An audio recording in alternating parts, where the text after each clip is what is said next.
పెద్దలు డాక్టర్ ఆకెళ్ల విభీషణ శర్మ గారు ప్రవచన నిధి సంచాలకులు, ప్రస్తుతం శ్రీ వెంకటేశ్వర రికార్డింగ్ ప్రాజెక్టులో ఉన్నారు. వారికి బోల్డని అనుభూతులు ఉండుంటాయి బాలకృష్ణ ప్రసాద్ గారితో. సో అన్నీ పంచుకోవడం సాధ్యం కాకపోయినా కనీసం కొన్ని పంచుకోండి, మనకున్న సమయాభావం వల్ల కొన్ని పంచుకోవడం. అయ్యా.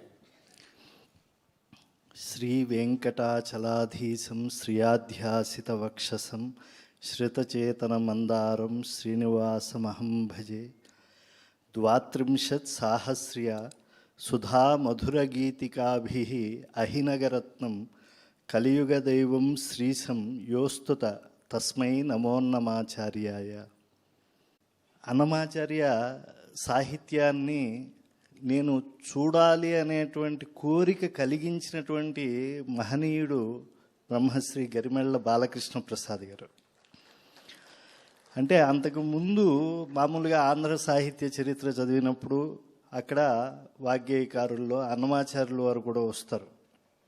కొన్ని కీర్తనలు చదువుతాం. అవి చదివినప్పుడు ఎందుకో నాకు జయదేవుడి యొక్క లేదా ఇతర వాగ్గేయకారుల యొక్క, త్యాగరాజస్వామి ఇత్యాది తెలుగు వాగ్గేయకారుల యొక్క అనుభూతి అన్నమయ్య కీర్తనలు అధ్యయనం చేసినప్పుడు నాకేం అనిపించలేదు. స్పష్టంగా సత్యం చెప్తున్నా. తర్వాత ఈ గుమాస్తా ఉద్యోగంలో బాధ్యతగా ఔద్యోగికంగా అన్నమాచార్య ప్రాజెక్టులో ఈ కళాకారులకి ఈ ఉద్యోగాలు వేసేటువంటిది ఆ బాధ్యత అప్పగిచ్చారు. 98లో నాకు పెళ్ళయింది. 99లో అన్నమాచార్య ప్రాజెక్టులో 10 నెలల కాలం నేను పనిచేశా. ఆ చేరినప్పుడు అంటే అంతకు ముందే నాకు బాలకృష్ణ ప్రసాద్ గారితో మా గురువు గారి ఇంటికి వచ్చేవారు. వేదవ్యాస రంగభట్ర గారని ఓరియంటల్ కళాశాలలో మాకు సాహిత్య అధ్యాపకులు. వారి ఇంటికి వచ్చేవారు. వారు పాటలు రాసేవారు. అక్కడ పరిచయం. ఈయన కొన్ని పాటలు రాయించుకుని కడప ఆల్ ఇండియా రేడియోలో అక్కడ పాడుతూ ఉండేవారు. అక్కడ పరిచయం ఉంది. కానీ ఈ అన్నమాచార్య ప్రాజెక్టుకు వచ్చాక వారితో పరిచయం ఏర్పడింది. మరి ఏదో నువ్వు సంస్కృతం చదువుకున్నావు కదా, ఏది ఆ పదానికి అర్థం చెప్పు, ఇది చెప్పు, అది చెప్పు అని అన్నమయ్యలో అడుగుతూ ఉంటే అప్పుడప్పుడు చెప్తూ ఉండేవాడిని. ప్రతి మంగళవారం కూడా ఆ రోజు అన్నమాచార్య అంటే పైన కార్యాలయం ఉంటుంది, కింద అన్నమాచార్య ప్రాజెక్టులో వీళ్ళు పాడుతూ ఉండేవాళ్ళు. ఆ ట్యూన్ చేసినటువంటి పాటలు ఒక్కో రోజు ఒక్కొక్కరు. మంగళవారం రోజున ఎక్కువగా బాలకృష్ణ ప్రసాద్ గారు పాడేవారు. అలాగే రంగనాథ్ గారు, నాగేశ్వర నాయుడు గారు, వీళ్ళంతా. అప్పుడు ఓ రోజు ఆ కచేరీకి వచ్చా. ఎలాగ మా ఇల్లాలు లేదు, ఇంటికి వెళ్ళి చేసేదేం లేదు కదా, కాసేపు వీళ్ళు ఎలా పాడతారు విందాము అని. నిజంగా మహానుభావుడు పాడుతూ ఉంటే ఆ పద సాహిత్యం వింటూ ఉంటే ఎదురుకుండా పాడుతూ ఉండేటువంటి గాయకోత్తముడైనటువంటి బాలకృష్ణ ప్రసాద్ గారికి అనిపించడం లేదు. ఏ రాగాల్లో వారు పాడుతున్నారో నాకు తెలియదు కనుక ఆ రాగాల యొక్క ఛాయలు నాకేమీ అనిపించడం లేదు. కేవలం వెంకటేశ్వరాత్మకమైనటువంటి సన్నివేశాలు నా కళ్ళ ముందు కదలాడుతూ ఉన్నాయి. ఏమి అద్భుతం! ఎటువంటి పదకవినా ఆ పదాలు ఏమిటి అలా అలవోకగా వచ్చేస్తున్నాయి, ఒక పదం తర్వాత ఒకటి. ఓ పారిజాత వృక్షం మీద అలా గాలి సోకితే పూలన్నీ ఎలా గలగలా రాలిపోతాయో, ఆ శ్రీనివాసుని యందు పదారవింద భక్తితో మధింపబడినటువంటి అన్నమయ్య హృదయంలో ఎలా పదాలు అలా వచ్చి జాలువారాయి. ఎంత అవిచ్ఛిన్నమైనటువంటి తైలధారలా ప్రవహించేటువంటి ఈ పదాత్మక సౌందర్యం ఎంతది అని చెప్పి చాలా ఆశ్చర్యం వేసింది. మనం లోకంలో మధురమైన పదార్థాలు కొన్ని వింటూ ఉంటాం. ద్రాక్ష రసము కన్నా, మధుధారల కన్నా, సుధారసంబుతో అక్షయమైన చంద్రకళ కన్నా, మహామధురమ్ములైన ప్రత్యక్ష రసస్రవంతులకు తావలమైనవి అన్నమయ్య ప్రత్యక్షర భక్తిభావ సమహత్వము, దానికి అంజలించదన్ అని చెప్పి ఆ పదములకు చేతులెత్తి నమస్కరించాలి అని అనిపించింది. 1.5 గంట సేపు వారు పాడితే అంతసేపు కూడా స్మృతి విభ్రమం అనేటువంటిది ఇలా ఉంటుంది అని అనిపించింది. ఆ తర్వాత అలా ఈ కచేరీలు వినడం అనేటువంటిది అలవాటు చేసుకుంటున్నా. నిజంగా మనకి పురాణాలు ఎప్పటివి అని అంటే రామకథ కలిగినటువంటి పురాణములు అవి వేదములతో సమానముగా ఈ లోకంలోకి వచ్చాయి. ఋగ్వేదం ఇలా చెప్పబడినటువంటి వేదాదుల్లో ఒక చోట ఉంటుంది, సబృహతీ దిశం అనువ్యచలన్ తమితిహాసాశ్చ గాథాంశ్చ నారాశంశ్చ పురాణాంశ్చ అనువ్యచలన్. ఈశ్వరుడు తూర్పు నుంచి దక్షిణం వైపు అతిపెద్ద దిక్కుకు వెళ్ళినప్పుడు ఆయన వెనకాల వెళ్ళినటువంటి దేవప్రశంసాత్మకమైన నారాశంసలు, వేదములు, స్మృతులు వీటితో పాటుగా పురాణములు కూడా కదిలి వెళ్ళాయి. అప్పటివి పురాణములు, వేదకాలం నాటికే ఉన్నటువంటివి పురాణములు. పురాణాల్లో రామకథ ఉన్నది, కానీ ఆ రామకథ అనేటువంటిది మనకి హృదయంగమంగా వాల్మీకి మహర్షి చెప్తేనే తెలిసింది. అలాగే కృష్ణ కథ కూడా అనేక చోట్ల మనకు కనిపిస్తుంది. కానీ వేదవ్యాస మహర్షి రాసినటువంటి భాగవతము లేదా మహాభారతంలో కొన్ని సన్నివేశాల్లో అది చాలా మన మనస్సును పట్టుకునేట్టుగా కనిపిస్తుంది. అలాగా నాకు జోయం జగౌ రామం ద్వీపజోయం యదూద్వహం జగౌ తాళ్లకుటీయస్థం శేషశైల శిఖామణిం. ఎలా అయితే భూదేవికి చెవి అయినటువంటి పుట్టలోంచి పుట్టిన వాల్మీకి పొట్టలోంచి వచ్చినటువంటి రామాయణం ద్వారా రాముని యొక్క దివ్య గుణానుభవం ఎలా కలుగుతూ ఉంటుందో, వేదవ్యాసుని రచనల వల్ల ఎలా అయితే కృష్ణ కథామృతంలో మనం ఓలలాడుతూ ఉన్నామో, అలాగా జగవు తాళ్లకుటీయస్థం శేషశైల శిఖామణిం. వేదవ్యాసుల వారు వెంకటాచల మహాత్మ్యం రచించారు. ఇంకా ఎంతోమంది అజ్ఞాత కవికృతములు అయినటువంటి మహాకావ్యములు ఉన్నాయి, శ్రవణానందం ఇవన్నీ కూడా. కానీ అన్నమాచార్యుల వారు 32,000 ఆ శృంగార అధ్యాత్మ యోగ కీర్తనల ద్వారా ఏదైతే వెంకటేశ్వర స్వామి యొక్క లోకోత్తరమైనటువంటి వైభవాన్ని ఆయన ప్రతిపాదనం చేశాడో అది అద్వితీయం. నేను బాలకృష్ణ ప్రసాద్ గారితో పంచుకునేవాడిని, అయ్యా మేము వ్యాఖ్యానాలకు గుళ్ళో వెడుతూ ఉంటాము, వెళ్ళినప్పుడు అక్కడ వచ్చేటువంటి భక్తులు వెంకటేశ్వర స్వామిని చూడాలని వస్తారు. వెంకటేశ్వర స్వామి వారు భక్తులను చూడాలనుకుంటారు, కానీ మధ్యలో సేవకి మధ్యలో ఏదో మాలాంటి వాళ్ళని కూర్చోబెట్టి మాట్లాడిస్తూ ఉంటారు. మరి ఎవరూ వినరు కదా, మీరెందుకు చెప్తున్నారు అని అంటే, మేము ఎందుకు చెప్పేవాళ్ళంటే ఆ వంకతో దేవుడిని దర్శించుకోవచ్చు అని చెప్పి. కాబట్టి అలా దర్శిస్తూ ఉండేటువంటి సమయంలో నిజంగా నాకు అనిపించింది, ఈ ఆగమోక్తమైనటువంటి ఆలయంలో ఆనంద నిలయంలో జరిగేటువంటి అభిషేకం కన్నా ఈ సంకీర్తనాత్మకమైనటువంటి అభిషేకమే చాలా గొప్పది. ఎందుకని? నహి మలయజ చర్చ నాపి కర్పూర రేణు నచ మృగమదలేపో నైవ కాశ్మీరజశ్రీ మశులయతి యథాతే శ్రీధవ శ్రీమదంగం మశృణిత రసభావై అన్నమోయం యథైవ. ఎందుకంటే ఆ స్వామివారికి ప్రతి శుక్రవారం ప్రభాత వేళలో పునుగు, కస్తూరి, అలాగే ఆకాశగంగా తీర్థం, హరిద్రాజలం వీటితో ఉద్వర్తనము, స్నానము ఇవన్నీ జరుగుతూ ఉంటాయి. చూస్తూ ఉంటే పరమ పవిత్రమైంది, పాపల అవిత్రమైంది, కన్నులకు పండుగగా ఉంటుంది అభిషేకం. కానీ దానికి కాల పరిమితి, దేశ పరిమితి అనేటువంటి ఉంటాయి. అదే కనుక కంటి శుక్రవారము గడియలేడింట అంట అలమేల్ మంగ చెంత నుండే విభుడు అనేటువంటి పాటలు మనం వింటూ ఉంటే, వెంకటేశ్వర స్వామి వారు శనివారం అయినా సోమవారం అయినా ఏ రోజైనా మన కళ్ళ ముందు ప్రత్యక్షం అవుతున్నాడు కదా. ఇలాంటి అనుభవాలు చెప్తూ ఉంటే ఆయన చాలా పొంగిపోయేవాడు బాలకృష్ణ ప్రసాద్ గారు. మీరు కూడా ఏదన్నా కాస్త కలం పట్టి రాయండి అది ఇది అంటే కొంచెం ఉత్సాహం వచ్చి గుళ్ళో కూర్చుని, ఎందుకంటే అన్నమాచార్యులు వారు రాసిన ప్రాబోధికి కీర్తనలు ఏవైతే ఉన్నాయో అవన్నీ కూడా పూర్వం 7 గంటల తర్వాత జరిగేటువంటివి. ఇప్పుడు 2 గంటలకి 3 గంటలకి కౌసల్య సుప్రజారామ అంటున్నారు. కనుక ఇప్పటి కాలానుగుణంగా నేను రాయాలి అని చెప్పి వనజాసన వినుత వనమాలి మేలుకో యోగ నిద్రాలోల జగదీశ మేలుకో పూర్వ బ్రాహ్మీ వేళ నవమన్మధాకార కిసలయాధర దేవ కరుణతో మేలుకో. అలా లేచినటువంటి స్వామివారికి ఆ గోరువెచ్చటి పాలు, అంటే అప్పుడే పితికి తీసుకొచ్చినటువంటి పాలు ఇస్తారు. తర్వాత నవనీతం అనేటువంటి సేవ చక్కెర పలుకులతో కలిపి అందిస్తారు. తర్వాత రాత్రి బ్రహ్మగారు ఏకాంత సేవలో అక్కడ ఉంచినటువంటి తిరుతీర్థాన్ని ఇస్తారు. కాబట్టి ఆ సన్నివేశాన్ని కూడా గోరువెచ్చని పాలు గోపాల సేవించు నవనీత హారతిని కరుణతో అందుకో, గరిమల బ్రహ్మతీర్థమ మాకు మందు, శ్రీ వెంకటేశ్వర విశ్వరూపము చూపించు. ఎందుకంటే తర్వాత వచ్చేటువంటి తోమాల సేవ వాటన్నింటిలో పాదాల నుంచి శిరస్సు వరకు కూడా పూల అలంకరణ ఉంటుంది.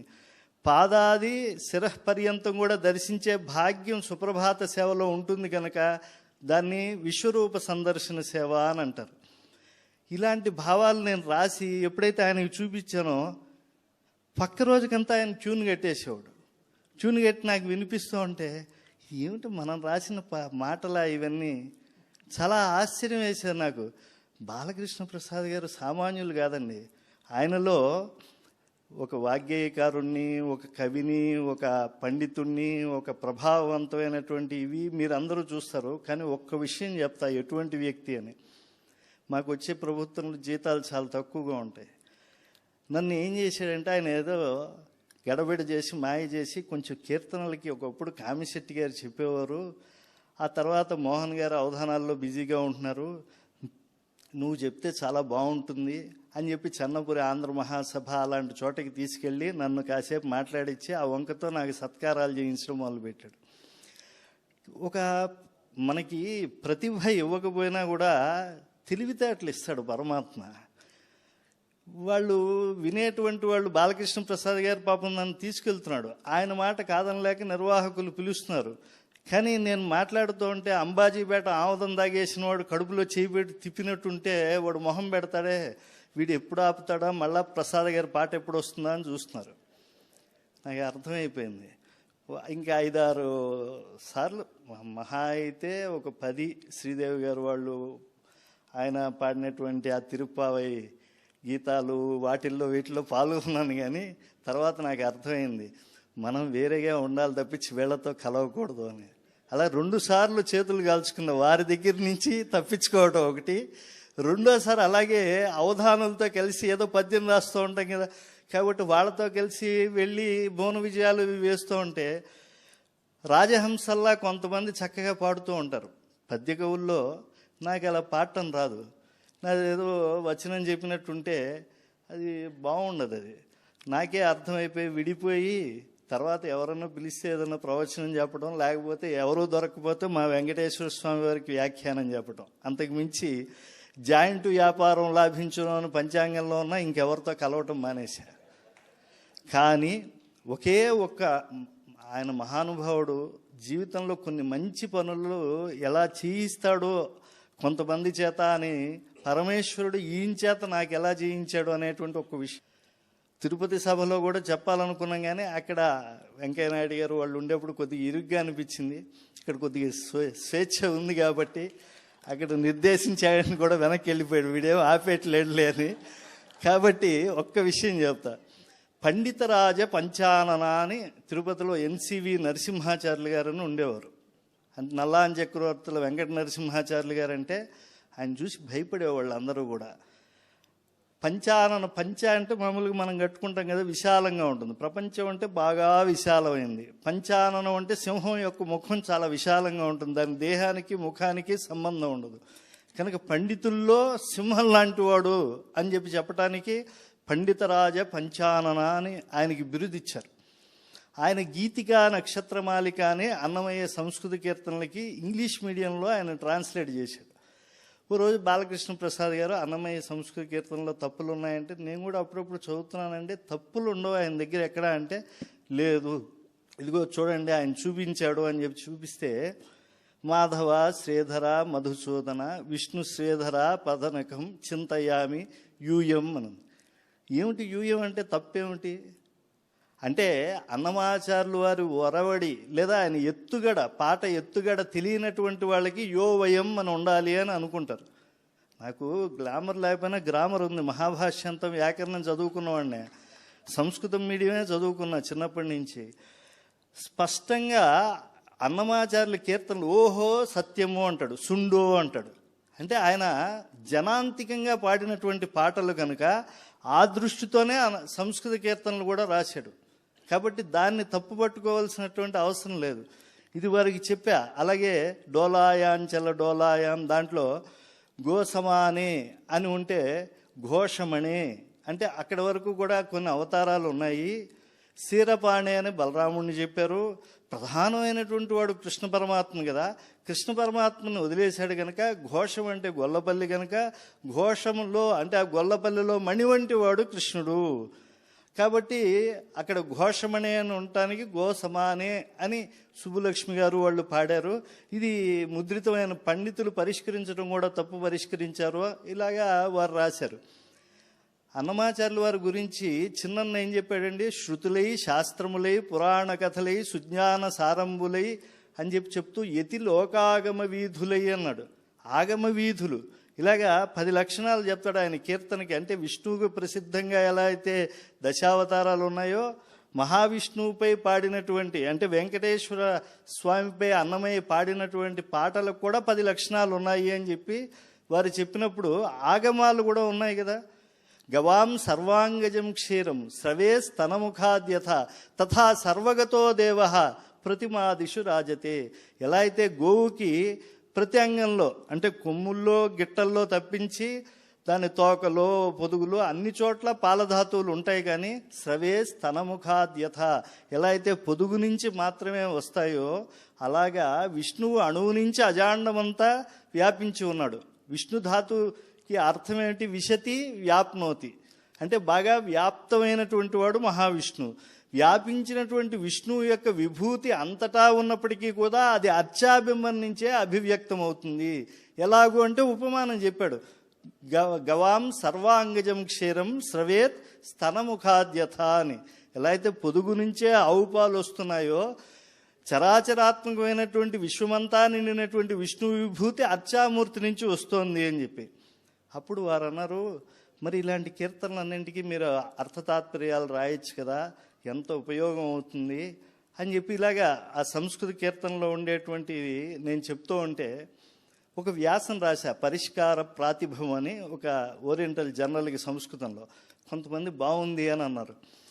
తెలుగులో రాయాలంటే 14,900 పైచిలు కీర్తనలు ఉన్నాయి. అన్ని కీర్తనలు అంటే దాంట్లో చిన్నవి పెద్ద తిరుమల ఇవి ఏవో ముద్రలతో చెప్తూ ఉంటారు, కానీ అన్నీ కూడా అన్నమయ్య ప్రభావంతో వచ్చినటువంటి కీర్తనలే కనుక వాటిల్లో మనం అన్ని కీర్తనలు ఎలా రాయగలం? అప్పుడు ఇవి సంస్కృతంగా చెప్పబడేటువంటివి ఇవి మొత్తం 96 ఉన్నాయి. కనీసం వీటికన్నా రాద్దాము.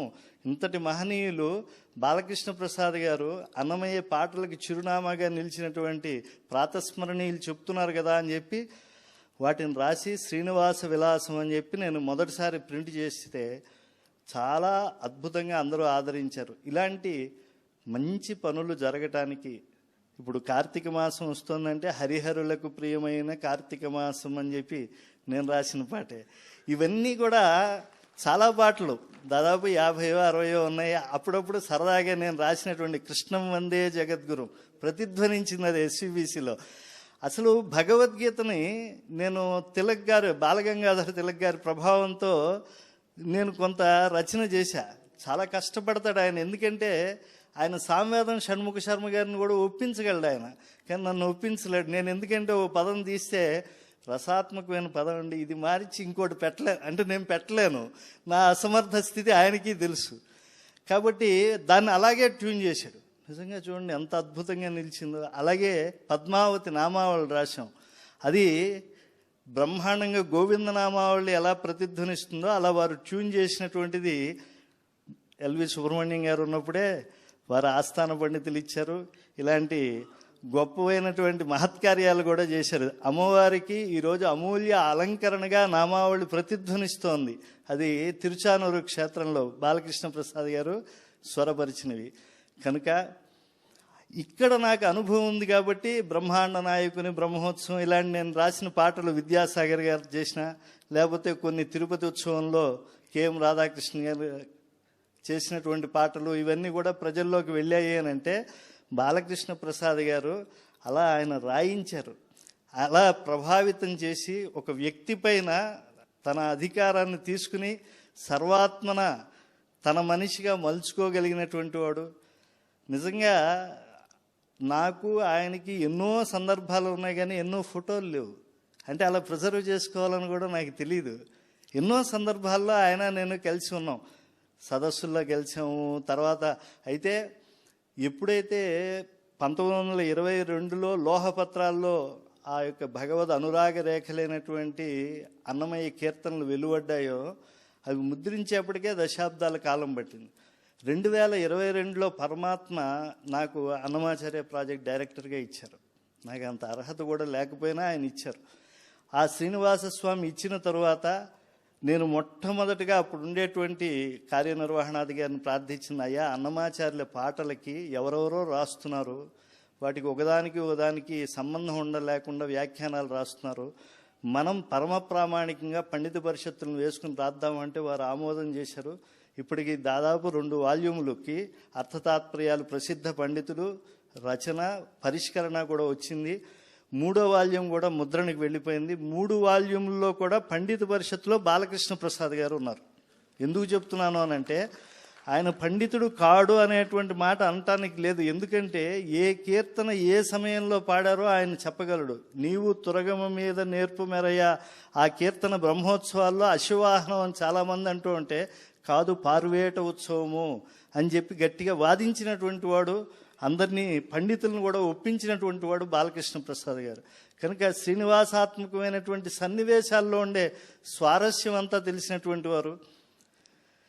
ఇప్పటికే ఏం మాట్లాడానో ఎంతసేపు మాట్లాడానో తెలియదు. అంటే సప్తాహాలు అవి చేయటం అలవాటు, నేను ఒక్కడనే కూర్చుని, కాబట్టి అలా మాట్లాడటం ఎక్కువగా ఉంటుంది. ఏ శృణవన్ ఫల్గుమపి మే వాచం వల్గుమివాదరాత్ తాన్ వత్సలాన్ నమస్యామి సతః కార్తజ్ఞ సంయుత. ధన్యవాదాలు సార్ విభీషణ్ శర్మ గారు.